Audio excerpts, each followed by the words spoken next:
Assalamualaikum warahmatullahi wabarakatuh.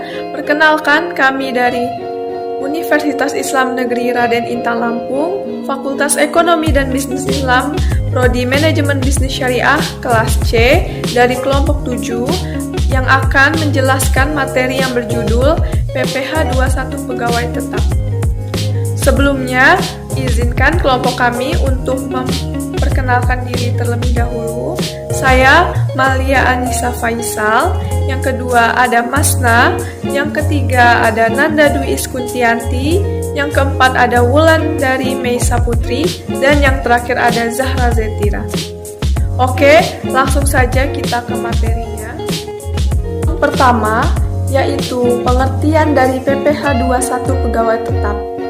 Berdasarkan peraturan Direktur Jenderal Pajak, PPh 21 yaitu pajak atas penghasilan berupa gaji, upah, honorarium, tunjangan, dan pembayaran lain. Nah, PPh 21 adalah pajak yang dikenakan untuk setiap penghasilan yang diperoleh subjek pajak atau pihak yang memperoleh penghasilan, setiap karyawan atau pekerja yang memperoleh gaji wajib membayarkan PPh 21. Nah, pegawai tetap adalah pegawai yang menerima atau memperoleh penghasilan dalam jumlah tertentu secara teratur, termasuk anggota Dewan Komisaris dan anggota Dewan Pengawas, serta pegawai yang bekerja berdasarkan kontrak untuk setiap jangka waktu tertentu yang menerima atau memperoleh penghasilan dalam jumlah tertentu secara teratur. Jadi, PPh 21 Pegawai Tetap adalah seseorang pegawai yang menerima atau memperoleh penghasilan yang diwajibkan untuk membayar pajak atau PPh 21. Selanjutnya, dasar hukum PPh 21. Yang pertama, Peraturan Menteri Keuangan Nomor 252 Tahun 2006 tentang pelaksanaan pemotongan pajak atas penghasilan sehubungan dengan pekerjaan, jasa, dan kegiatan orang pribadi. Lalu yang kedua, Peraturan Dirjen Pajak Nomor 16 Tahun 2016 tentang Pedoman Teknis Tata Cara Pemotongan, Penyetoran, dan Pelaporan Pajak Penghasilan Pasal 21 sehubungan dengan pekerjaan, jasa, dan kegiatan orang pribadi. Lalu yang ketiga, Peraturan Menteri Keuangan Nomor 16 Tahun 2010 tentang Tata Cara Pemotongan Pajak Penghasilan Pasal 21 atas penghasilan berupa uang pesangon, uang manfaat pensiun, tunjangan hari tua, dan jaminan hari tua yang dibayarkan sekaligus. Yang keempat, Peraturan Menteri Keuangan Nomor 101 Tahun 2016 tentang penyesuaian besarnya penghasilan tidak kena pajak. Yang terakhir, Peraturan Menteri Keuangan Nomor 250 Tahun 2008 tentang penyesuaian besarnya biaya jabatan dan biaya pensiun. Selanjutnya, ruang lingkup pemotongan PPh 21. Yang pertama, pemotong PPh Pasal 21. Yang memberikan penghasilan yaitu pemberi kerja yang membayarkan imbalan sehubungan dengan pekerjaan, bendahara pemerintah yang membayarkan penghasilan sehubungan dengan pekerjaan, jasa dan kegiatan, dana pensiun, badan yang membayarkan imbalan sehubungan dengan jasa, dan penyelenggaraan kegiatan yang melakukan pembayaran sehubungan dengan pekerjaan. Yang kedua, jenis penghasilan. Yang menjadi objek pemotongan PPh 21 adalah penghasilan yang sehubungan dengan pekerjaan, jasa, dan kegiatan. Yang ketiga, wajib pajak yang penghasilannya dipotong PPh 21 adalah wajib pajak orang yang pribadi dalam negeri. Subjek PPh Pasal 21. Penerima penghasilan yang dipotong PPh Pasal 21 adalah orang pribadi yang meliputi yang pertama yaitu pegawai, yang kedua yaitu penerima uang pesangon, pensiun atau uang manfaat pensiun. Yang ketiga yaitu bukan pegawai yang menerima penghasilan sehubungan dengan pemberian jasa. Contohnya arsitek, dokter, pengacara, fotografi, pembawa acara, dan lain-lain. Yang keempat yaitu anggota Dewan Komisaris atau Dewan Pengawas yang tidak merangkap sebagai pegawai tetap pada perusahaan yang sama. Yang kelima yaitu mantan pegawai. Yang keenam, peserta kegiatan yang menerima penghasilan sehubungan dengan keikutsertaannya dalam suatu kegiatan. Contohnya yaitu anggota dalam suatu kepanitiaan, penyelenggaraan kegiatan, peserta perlombaan dalam segala bidang. Selanjutnya yaitu bukan subjek PPh pasal 21. Yang pertama, pejabat perwakilan diplomatik dan konsulat bekerja pada dan bertempat tinggal bersama mereka dengan syarat bukan warga negara Indonesia dan di Indonesia tidak menerima atau memperoleh penghasilan lain di luar jabatan atau pekerjaannya tersebut. Yang kedua yaitu pejabat perwakilan organisasi internasional yang telah ditetapkan oleh Menteri Keuangan dengan syarat bukan warga negara Indonesia dan tidak menjalankan usaha lain untuk memperoleh penghasilan dari Indonesia. Halo, aku yang dari Mesa Putri dan di sini aku ingin melanjutkan penjelasan dari Jakpro kita. Materi yang aku bahas adalah objek pajak. Objek pajak itu adalah penghasilan, yaitu setiap tambahan kemampuan ekonomis yang diterima atau diperoleh oleh wajib pajak yang berasal dari Indonesia maupun luar Indonesia dan dapat dipakai untuk konsumsi atau untuk menambah kekayaan wajib pajak yang bersangkutan dengan nama dan dalam bentuk apapun, termasuk diantaranya adalah yang pertama penghasilan yang diterima atau diperoleh oleh wajib pajak secara teratur, yang kedua adalah secara tidak teraturnya, yang ketiga adalah upah harian, mingguan, bolongan atau satuan, yang keempat adalah uang tebusan pensiun, uang tabungan hari tua atau tunjangan hari tua, uang pesangon dan pembayaran lainnya. Yang kelima adalah honorarium, uang saku, hadiah atau penghargaan dengan nama dan dalam bentuk apapun, komisi, beasiswa dan pembayaran yang lainnya. Yang keenam adalah gaji kehormatan, tunjangan-tunjangan yang lainnya yang terkait dengan gaji yang diterima oleh pejabat negara, PNS, abdi negara serta yang pensiun dan tunjangan lain yang berkaitan dengan itu. Yang ketujuh adalah penerimaan dalam bentuk natura dan kenikmatan lainnya dengan nama apapun yang diberikan oleh bukan wajib pajak. Yang terakhir adalah imbalan dengan nama dan dalam bentuk apapun yang diterima atau yang diperoleh orang pribadi.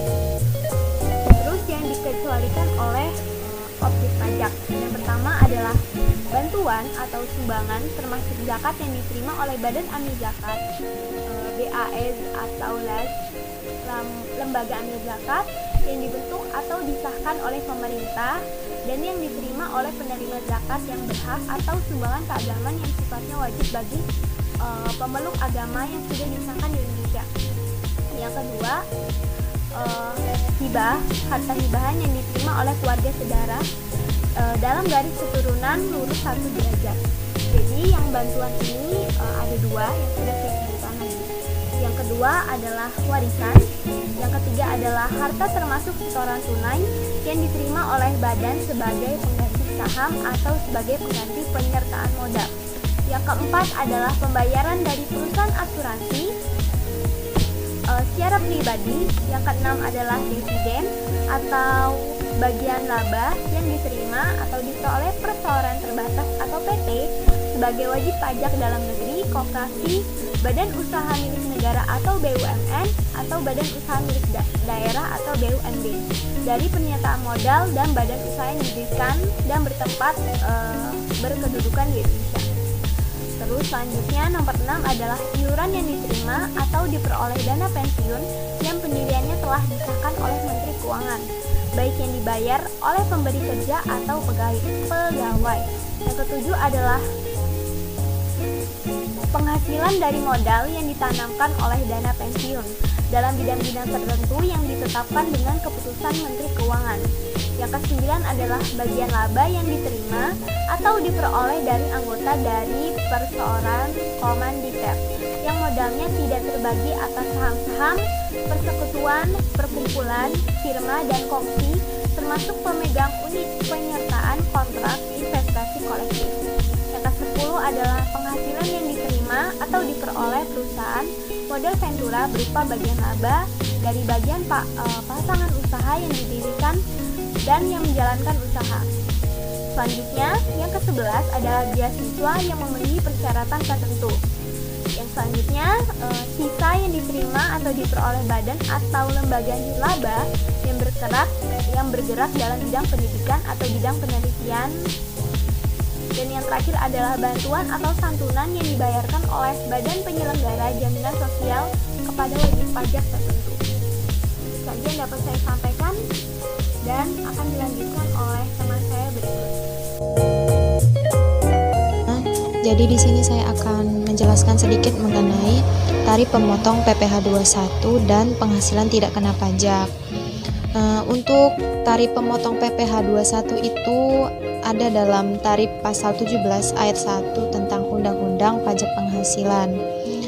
Untuk tarif PPh wajib pajak orang pribadi, jika dia lapisan penghasilan kena pajaknya sebesar 0 sampai dengan 50 juta, maka tarif pajaknya sebesar 5%. Dan apabila di atas 50 juta sampai 250 juta, maka tarif pajaknya sebesar 15%. Dan jika di atas 250 juta sampai 500 juta, maka tarif pajaknya itu sebesar 25%. Dan jika di atas 500 juta, maka tarif pajaknya itu sebesar 30%.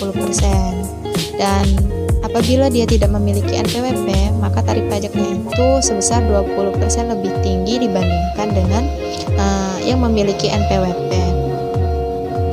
Dan untuk tarif PPh wajib pajak badan dalam negeri yaitu tarif tunggal sebesar 28%. Untuk yang selanjutnya yaitu PTKP. PTKP adalah penghasilan tidak kena pajak. Untuk PTKP pria atau wanita yang lajang, jika dia TK0, saudari TK0 di sini artinya adalah dia statusnya tidak kawin dan tidak memiliki tanggungan, maka PTKP-nya sebesar 54 juta. Jika dia statusnya tidak kawin dan memiliki satu tanggungan, maka PTKP-nya sebesar 58.500.000. Jika dia status tidak kawin memiliki dua tanggungan, maka PTKP-nya sebesar 63 juta. Apabila dia statusnya tidak kawin dan memiliki 3 tanggungan, maka PTKP-nya sebesar 67.500.000. PTKP untuk pria kawin, jika dia statusnya kawin dan tidak memiliki tanggungan, maka PTKP-nya sebesar 58.500.000. Jika dia statusnya kawin memiliki satu tanggungan, maka PTKP-nya sebesar 63 juta. Jika dia statusnya kawin dan memiliki 2 tanggungan, maka PTKP-nya sebesar 67.500.000.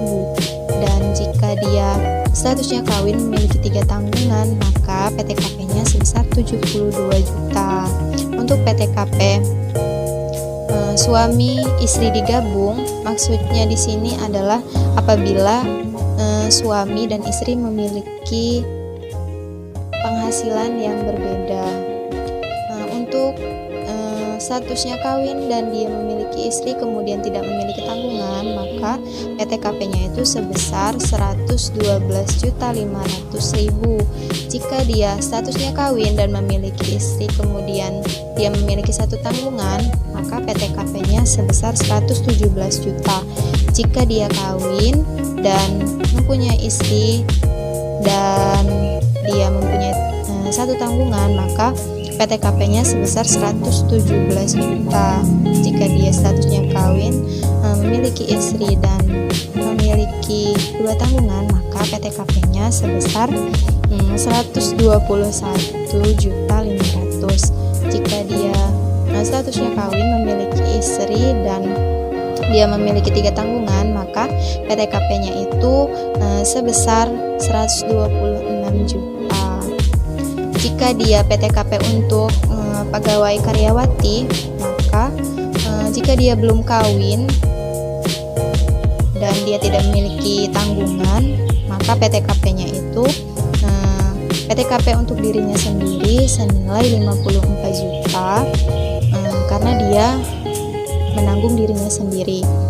Kemudian jika dia kawin dan dia memiliki tanggungan, maka PTKP-nya itu sebesar PTKP untuk dirinya sendiri, kemudian ditambah dengan PTKP orang yang ditanggung.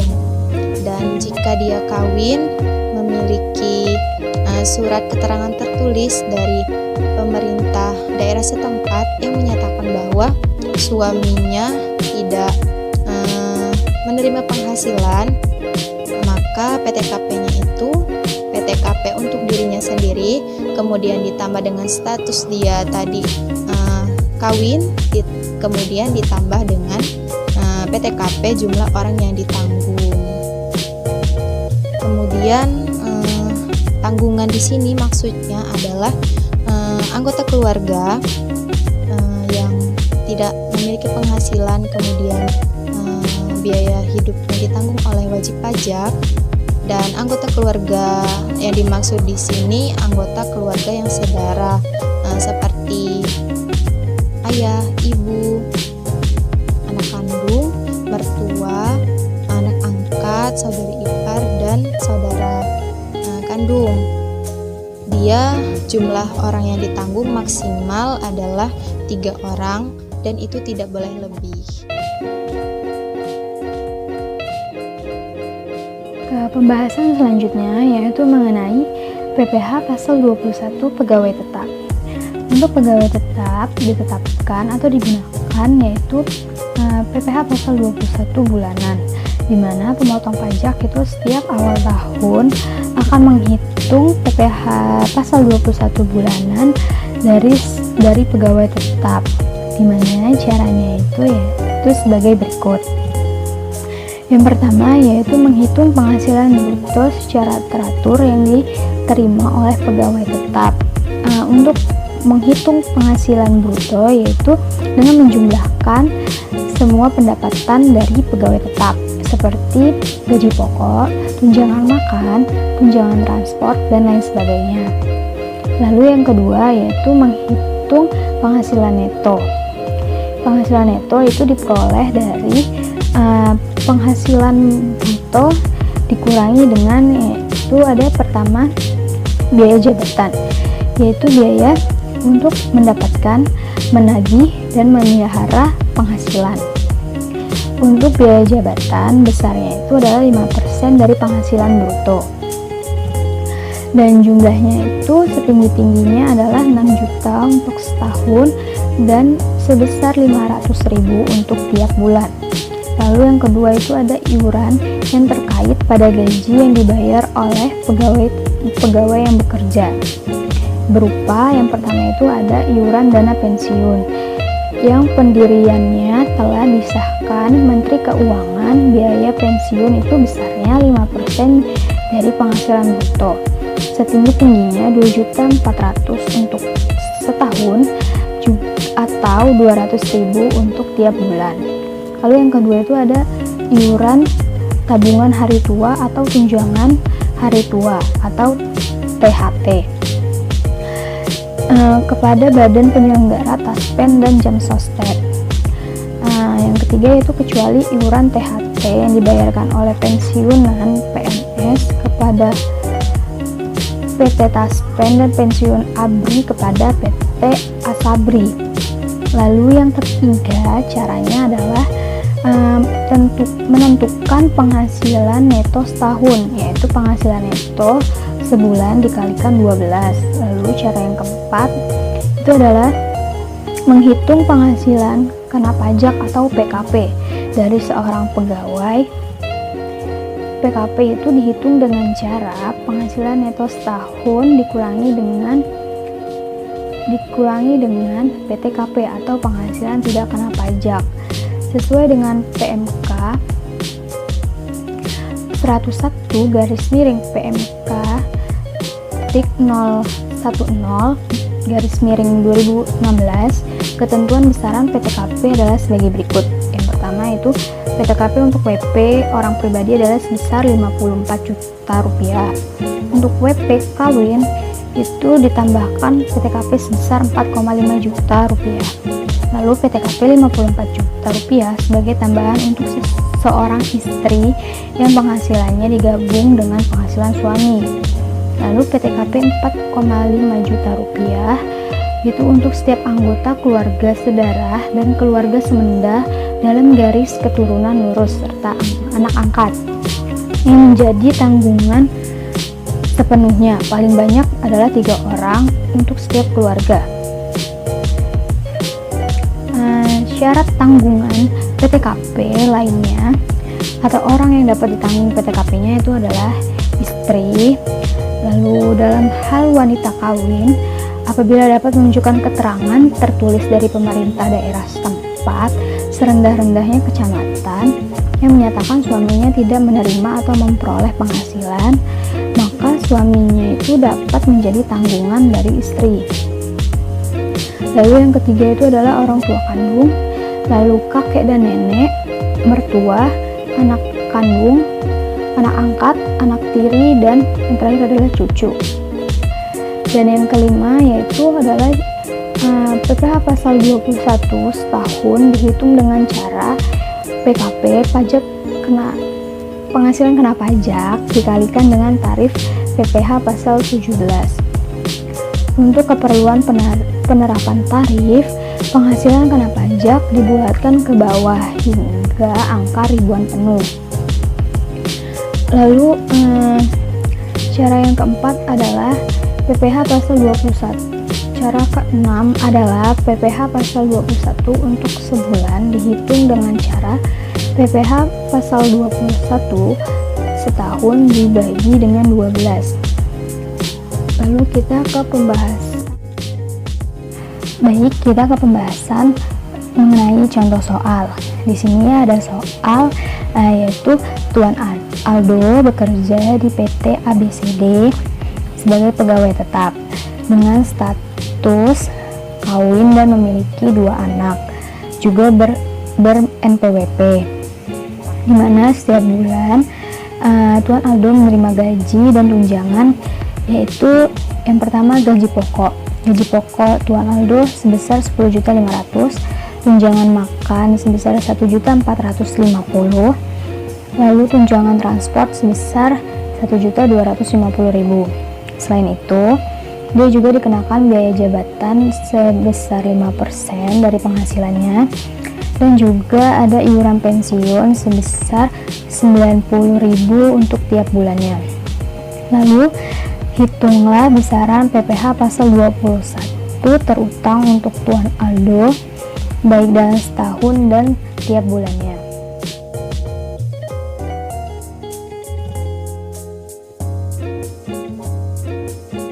Baik, selanjutnya yaitu mengenai pembahasan dari soal tersebut, di mana kita jadikan penghasilan Tuan Aldo ini menjadi 1 tahun ya. Jadi penghasilan bruto untuk 1 tahun itu yang pertama gaji pokoknya 10.500.000, itu dikali 12 sama dengan 126 juta rupiah. Lalu untuk tunjangan makan sebesar 1.450.000 juga dikali 12 sama dengan 17.400.000 rupiah. Lalu untuk tunjangan transport demikian 1.250.000 dikali 12 sama dengan 15 juta rupiah. Dan jadi untuk penghasilan bruto Tuan Aldo dalam 1 tahun adalah 158.400.000 rupiah.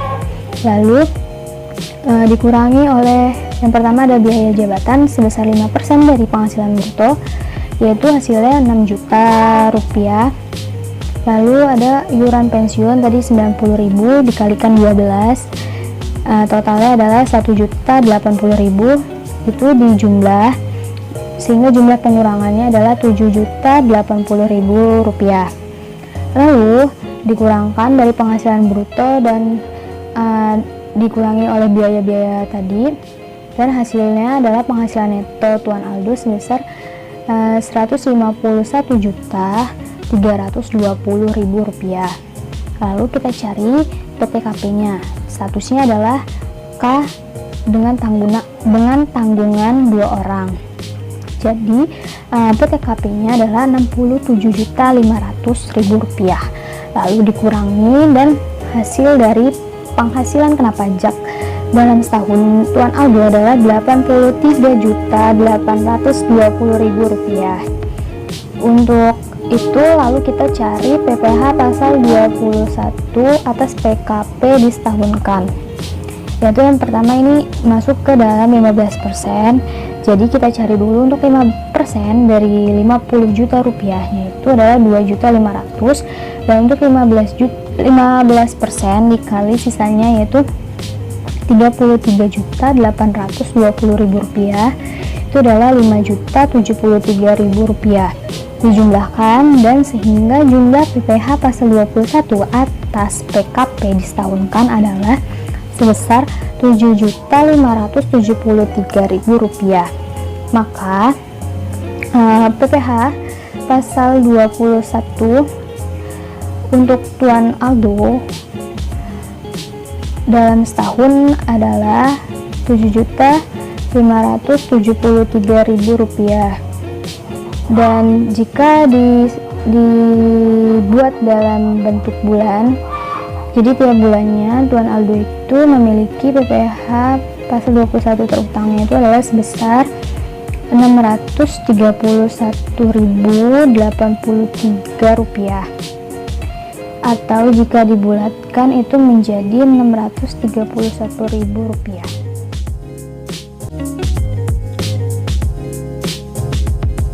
Baik, sekian penjelasan dari kelompok kami. Jika ada kesalahan kata, kami mohon maaf.